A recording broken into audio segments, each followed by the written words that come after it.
Hello everyone, welcome to S academy. I hope आप लोग सब अच्छे होंगे। आज इस वीडियो में हम लोग बात करने वाले हैं, सबसे आसान भाषा में हम लोग समझने वाले हैं बजट 2023 के बारे में और टू द पॉइंट बात करने वाले हैं। जो एग्जाम के पॉइंट ऑफ व्यू से बहुत ही महत्वपूर्ण होगा उसी को हम लोग डिस्कस करने वाले हैं, क्योंकि बजट में बहुत सारे पॉइंट बोले जाते हैं, प्रमुख बिंदु बोले जाते हैं, उनको हम लोग नहीं जानने वाले हैं। जो एग्जाम के पॉइंट ऑफ व्यू से अच्छा है, यानी एग्जाम में पूछा जाता है, उसी को इस वीडियो में डिस्कस करने वाले हैं। कुछ इंपॉर्टेंट क्वेश्चन भी देखने वाले हैं जो एग्जाम में पूछे जाते हैं। तो चलिए बिना देर के वीडियो को शुरू करते हैं। और चैनल पर आप लोग पहली बार विजिट किए, चैनल को जरूर सब्सक्राइब कर लीजिए। कुछ डाउट हो तो आप लोग कमेंट कीजिएगा, आप लोग के डाउट को क्लियर किया जाएगा। इसका पीडीएफ आप लोग को टेलीग्राम चैनल पर प्रोवाइड करवा दिया जाएगा। चलिए वीडियो शुरू करते हैं। सबसे पहले हम लोग बात करते हैं इस बार क्या क्या नया हुआ है। इस बार सबसे पहली बार आप लोग बता दें, अभी तक बजट में पहली बार महिलाओं सम्मान बचत पत्र की शुरुआत की गई है। जाने कितना जमा कर सकेंगी महिलाएं, यानी कि इसमें स्कीम है एक प्रकार की जो इस बजट में पेश की गई है। क्या है? एक स्कीम है जिसको इस बजट में पेश किया गया। इस स्कीम में क्या है?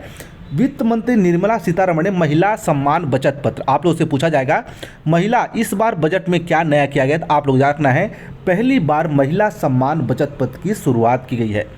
इस महिला बचत सम्मान पत्र में की ऐलान वित्त मंत्री निर्मला सीतारमण के द्वारा बजट संसद 2023 में किया गया। इस स्कीम के तहत, कौन सी स्कीम है? महिला बचत सम्मान पत्र में इस स्कीम के तहत महिलाएं 2 साल के लिए, कितने साल के लिए? 2 साल 2 लाख रुपए का निवेश कर सकेंगी। किसके?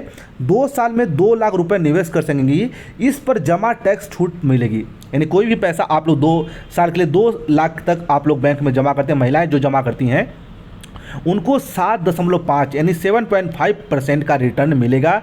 महिलाओं को यह अपनी तरह की पहली स्कीम है, यानी इस तरह की यह पहली स्कीम लाई गई है। 2 लाख 2 साल तक जमा करती तो उनको 7.5% जो है रिटर्न दिया जाएगा, क्योंकि बैंक में इतना परसेंट ज़्यादा रिटर्न नहीं दिया जाता है, वो भी 2 वर्ष के अंतराल में। तो आप लोग इनको जरूर याद कीजिएगा, बहुत ही महत्वपूर्ण पॉइंट है। एग्जाम के पॉइंट ऑफ व्यू से आप लोग एग्जाम में पूछा जा सकता है। नेक्स्ट जो पॉइंट है आप लोग ध्यान दीजिएगा, अब 7 लाख, पहले क्या था 5 लाख तक आप लोग को टैक्स नहीं देना पड़ता था, अब 7 लाख तक कमाई पर कोई टैक्स नहीं लगेगा। कितने लाख कमाई तक? 7 लाख कमाई तक जो है आप लोग ध्यान दीजिएगा कोई टैक्स नहीं देना पड़ेगा। वहीं जिनकी कमाई 9 लाख रुपए तक की है उन पर 45,000 रुपये का टैक्स देना होगा।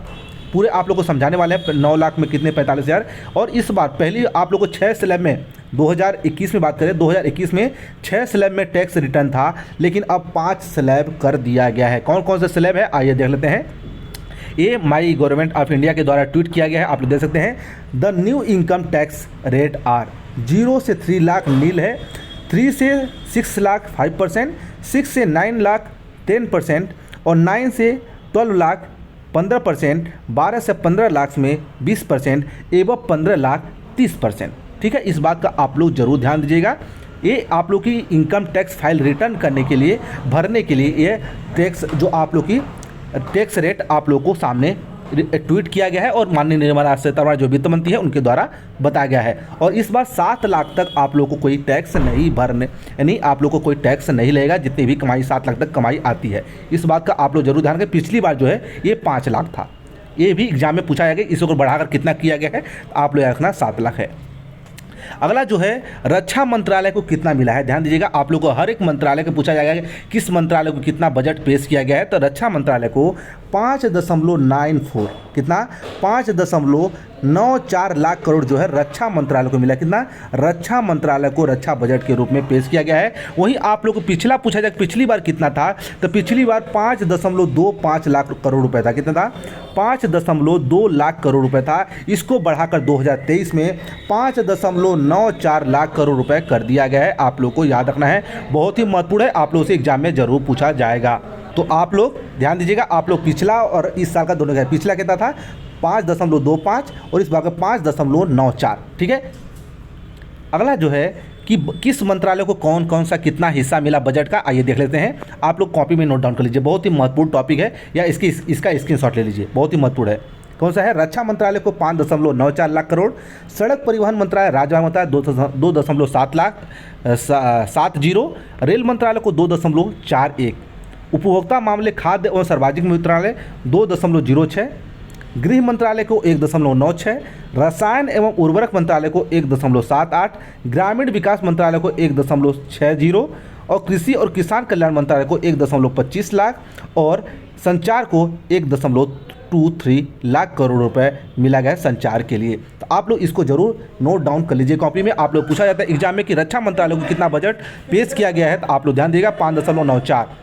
ठीक है, तो आप लोग को याद कीजिएगा, ये सभी बजट आप लोग याद करना है, कौन से मंत्रालय को कितना बजट दिया गया है। एग्जाम में एक जरूर क्वेश्चन पूछा जाएगा इस चीज़ से रिलेटेड। ठीक है, और क्या बदला, क्या महंगा हुआ, क्या सस्ता हुआ, ध्यान दीजिएगा।